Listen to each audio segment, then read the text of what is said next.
Organ donation is a noble gift of life from one person to another. There are good parts to organ donation, but there's also a very dark side of it. The best intentions may be impacted by a perverse profit motive. It seems that everybody sees it as a profit center. And there are frightening stories from the rush to harvest. He was waking up visibly upset and aware of what was going on. When you first heard about a story like that, This was slap your forehead kind of stuff. This week, saving a life-saving mission. In these Montana mountains, there is a rush. Are we in another gold rush? Yes. Gold, valued through history and setting new records in today's markets and demands. To the layperson, you would have no clue what's in here, that there's going to be gold. This week, the science that's supporting America's new gold rush. I pledge allegiance to the flag. There's something that seems a little old-fashioned in this Maryland charter school. a lot of schools integrate digital learning. You don't have much of that around here at all. It's often technology for technology's sake. We take a look at a grassroots revolution in education, where everything old is new again.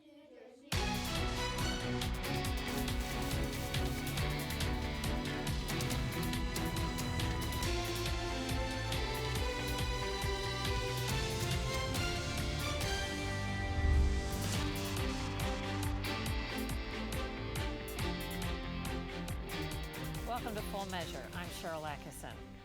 When it comes to organ donation, there's a natural tendency to focus on the good. But investigations and whistleblowers have exposed a darker reality. Donors rush toward organ removal too soon. When a transplant involves so much money, are some in the chain too eager to declare a life lost? Today's shocking cases where people appeared to wake up or show brain activity right before or even during surgery to remove their organs. Federal reviews show it's surprisingly common. Now there's a focus on fixing the system without losing the life-saving gifts so many still need.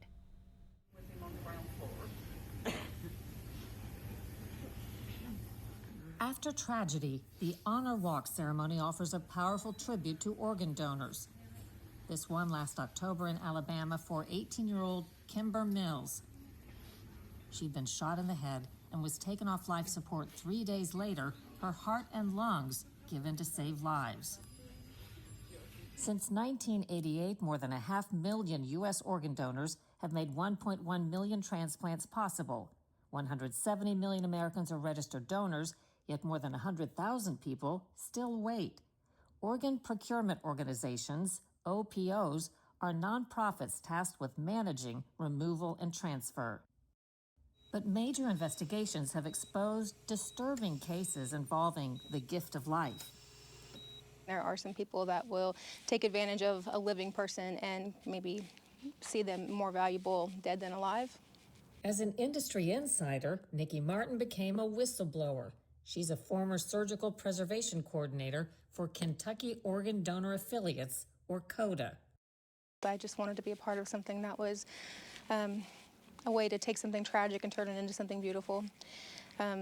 Quickly found out as soon as I got involved that was not really the case of what was going on. There are good parts to organ donation, but there's also a very dark side of it. The dark side, she says, starts with organ procurement organizations, OPOs, targeting potential donors from the moment they arrive at a hospital. They have access to your medical charts. They follow you every every shift change, really, to kind of watch and see what your prognosis is going to be and where you're at, which I think is deceptive from the beginning because your personal information is being viewed by someone who you did not give permission to because you're unresponsive. So that's kind of the first step of deception. But it's the alarming case of T.J. Hoover that she says really opened her eyes. In 2021, Hoover was declared brain dead after a drug overdose. He was prepped for organ donation even when he repeatedly showed signs of life. TJ was taken to have a cardiac catheterization done to look at the quality of his heart as he was becoming an organ donor. His family had consented to that. TJ was registered. So during that process, TJ woke up for the very first time in 7 days. He was paralyzed and sedated. taken back to the ICU. The family was never told what happened, was never told that he woke up. T.J. Hoover was still pushed toward organ removal, overseen by Martin's then employer, Kentucky Organ Donor Affiliates, again, CODA for short. And sometimes they do respond with some reflexes. During his honor walk, he woke up even more, was more responsive, was tracking with his eyes, looking around. The family was told by the CODA coordinator that was just reflexes, and that's not true. He was waking up. So when we got him to the OR, TJ was pulling his knees up to his chest, crying, trying to pull out his endotracheal tube, visibly upset and aware of what was going on. And then TJ was administered 6 milligrams of morphine during that time to calm him down, which was unnecessary. We should have reevaluated over and over and over, and there were so many opportunities to do the right thing, and they just failed TJ and his family. The procedure to take Hoover's organs was finally halted when doctors refused. As soon as the doctors walked out of the room and said that they weren't going to do this case, our CODA coordinator called CODA's admin and told them, what do we do? What are we going to do now? And CODA's admin said, find another doctor who will pursue the case because we're going to finish the case. So that was very alarming. No doctor did finish the case. Hoover survived and recovered, though he remains disabled. More than 4 years later, he lives with his sister. CODA, now Network for Hope, insists all protocols were followed and says the accounts greatly misrepresent the case, but it has announced reforms and says it's committed to transparency and rebuilding trust. Federal investigations concluded the group acted improperly. They also flagged broader issues, inadequate assessments, poor communication, and other problematic cases. An equally startling case in Texas made headlines in 2015.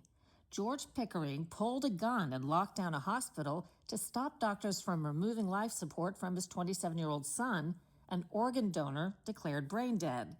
During the standoff, the son repeatedly squeezed his father's hand upon request. Organ removal was halted, and the son recovered. Pickering served a year in prison, but had saved his son's life. A shocking review by the federal government found in 1 in 3 cases, donors showed signs of life after organ removal began, such as response to pain, crying, or gasping, causing the procedures to be aborted. Martin says pressure to meet metrics can lead doctors to give high doses of opiates. We were pursuing organ donors with a really high GCS, which means that they're awake, they're just not verbal, or they're sick, but they're not catastrophically ill. They're given opiates. Most of the time it's morphine, Dilaudid, things like that. But subsequently these medications suppress your respiratory drive, and then your heart stops. So basically guaranteeing an organ donor, and that's the scary part. Critics say organ procurement organizations, or OPOs, face heavy pressure to meet metrics set by Medicare and Medicaid, where they get most of their money. But something worrisome happened after a federal rule in 2020. To encourage important pancreas research, the rule lets OPOs count pancreases removed for research, not actual transplants, toward performance scores. That led to an unusual spike. For example, in Kentucky, where T.J. Hoover was hospitalized, pancreas removals jumped from 83 in 2021 to 441 in 2022. The committee was forced to issue a subpoena to obtain. Senator Ron Wyden spotlighted that issue in a bipartisan investigation. He notes that pancreas removals for research have quadrupled, inflating transplant metrics for some organ procurement organizations. For example, we've seen something called the pancreata loophole, and this was based on trying to find a way to address the rating system and show that you were giving good quality. And basically all it has done is create skepticism and cynicism because it's made the system less functional. There have been some whistleblowers and investigations looking into the possibility, as some claim, that sometimes people's organs are harvested before their time. Are you concerned about those stories, and what have you learned? Very much so. And even one of those incidents is too many. And we're looking at how we might include a way to have more enforcement against those kinds of practices. When you first heard about a story like that, even if it's just one or it could be more, what were your thoughts? This was slap your forehead kind of stuff.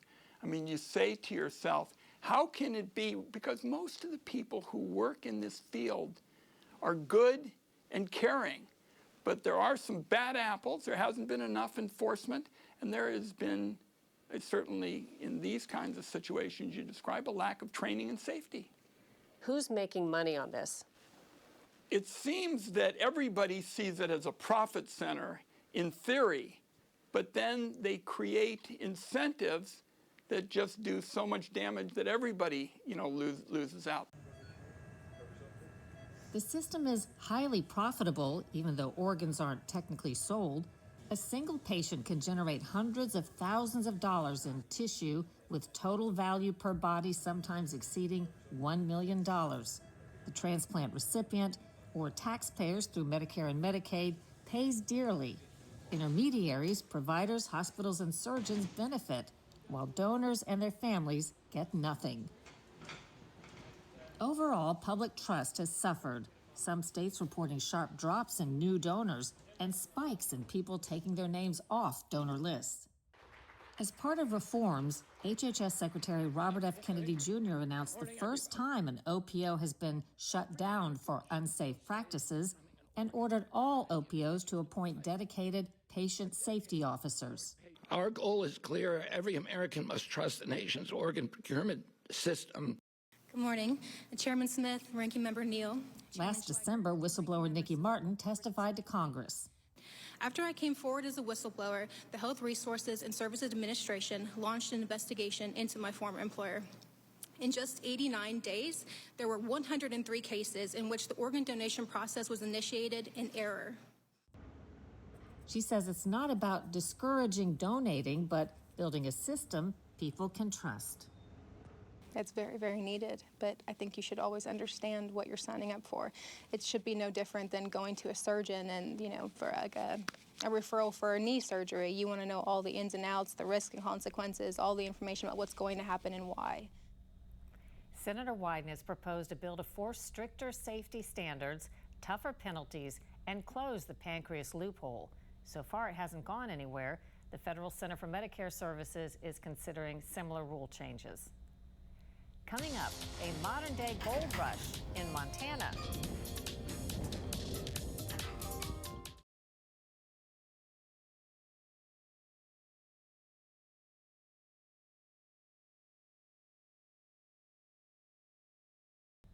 The old expression, "there's gold in them thar hills," is as true today as it was when it was coined during the 1850s gold rush. And the price of gold has been on a tear for the last 5 years, making it profitable again to prospect in areas previously thought to have been mined out. Scott Thuman reports from Montana.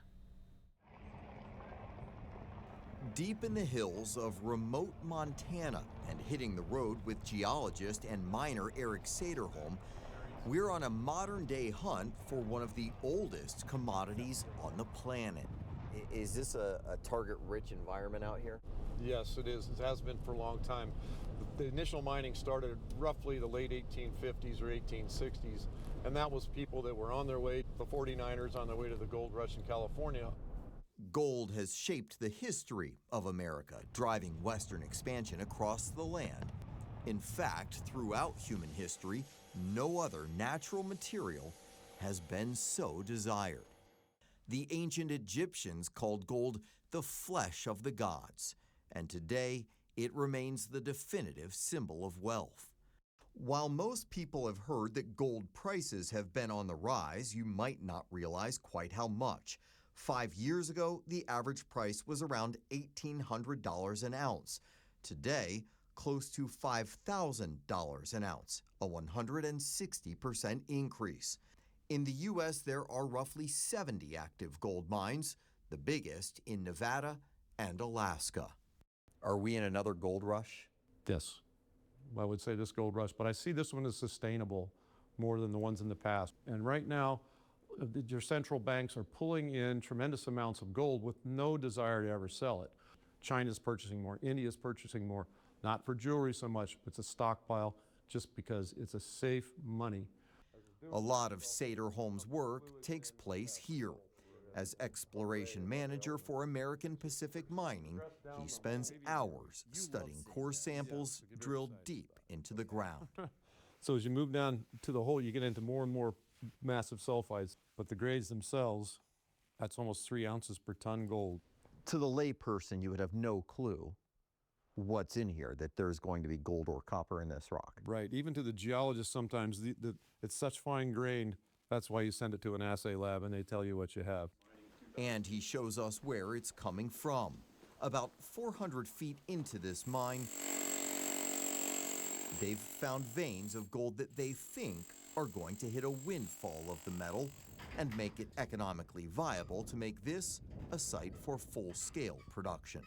Gold and silver settling at new records once again. But why have prices risen so high, and why now?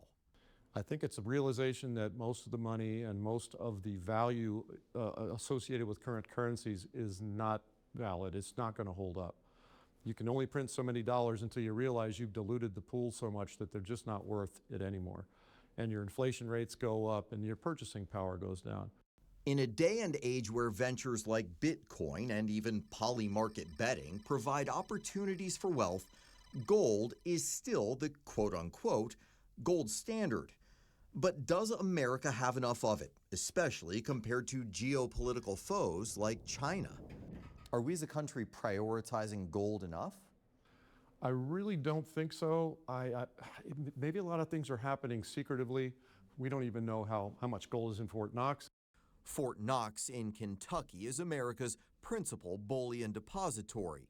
Guarded around the clock by the U.S. Army, it is said to contain the bulk of America's 8,133.5 metric tons of gold. Each metric ton is worth about $107 million at today's prices, but a full audit hasn't been done since 1974, prompting calls last year by President Trump for a recount.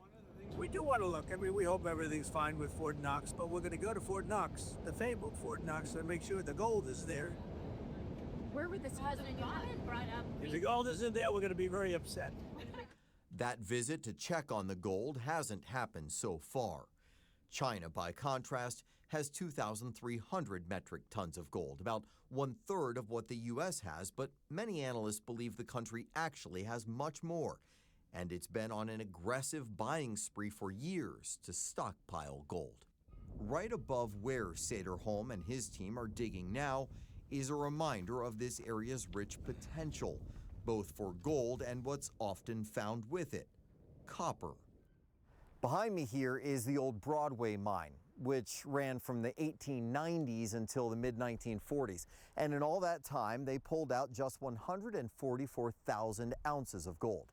The hope with the new mine is that they'll find millions of ounces of gold and billions of pounds of copper, further feeding a growing appetite that lately seems to be going more mainstream with every TV ad.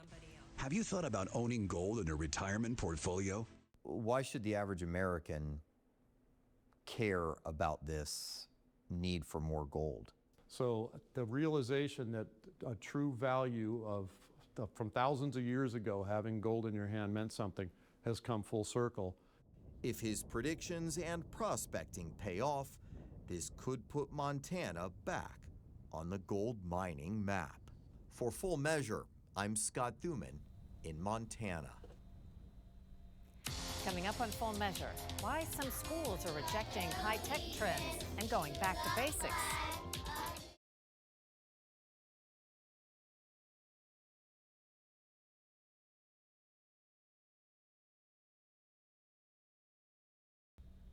Classroom technology was supposed to revolutionize learning. Instead, studies show it may be holding students back. More than half of students are said to be distracted by devices in class. Today, Lisa Flesher visits a school that's going back to basics. I pledge allegiance to the flag. At Frederick Classical Charter School in Maryland, nearly 400 students from kindergarten through 8th grade follow a deliberately traditional approach to learning. How are you doing? Colin Kenny helps lead that approach as the school's assistant principal. We're a public school, but we're a school that parents opt into so that they can have something that stresses history and public speaking and things like that. Good morning, scholar. It's called classical education, a growing instructional model with about 700,000 students and 1,500 schools nationwide. Traditional school teachers might say, well, we do that at our school. It doesn't sound that different. What really sets you guys apart? We were designed to communicate face-to-face, to write our ideas down. So it makes sense that our brains are wired to learn this way.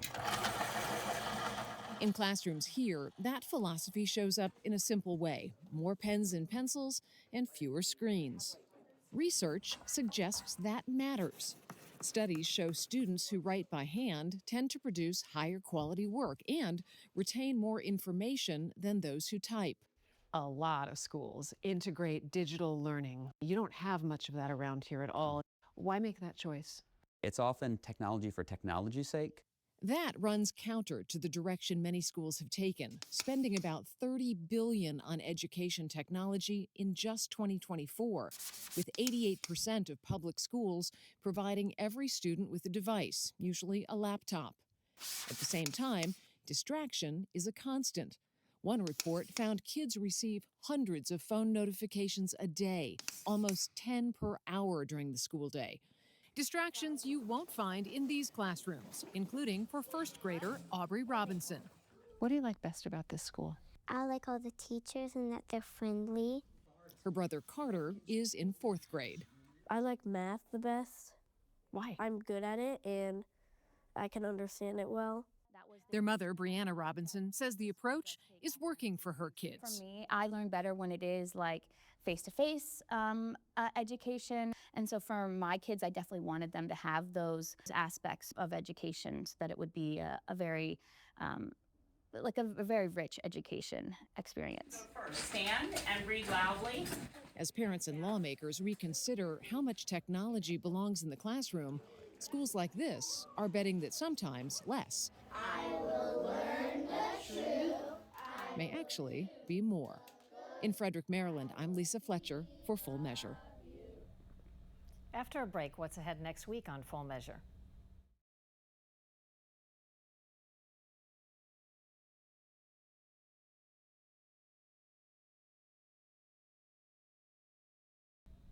Coming up next week on Full Measure. There he is. An interview with President Trump at the White House. There's much to talk about, from the latest on Iran to the approaching congressional midterm elections and yet another apparent attempt on his life. And what about his relationship with the press now? You won't want to miss my interview with the most targeted man in politics next week on Full Measure. Until next time, we'll be searching for more stories that hold powers accountable. Thanks for watching.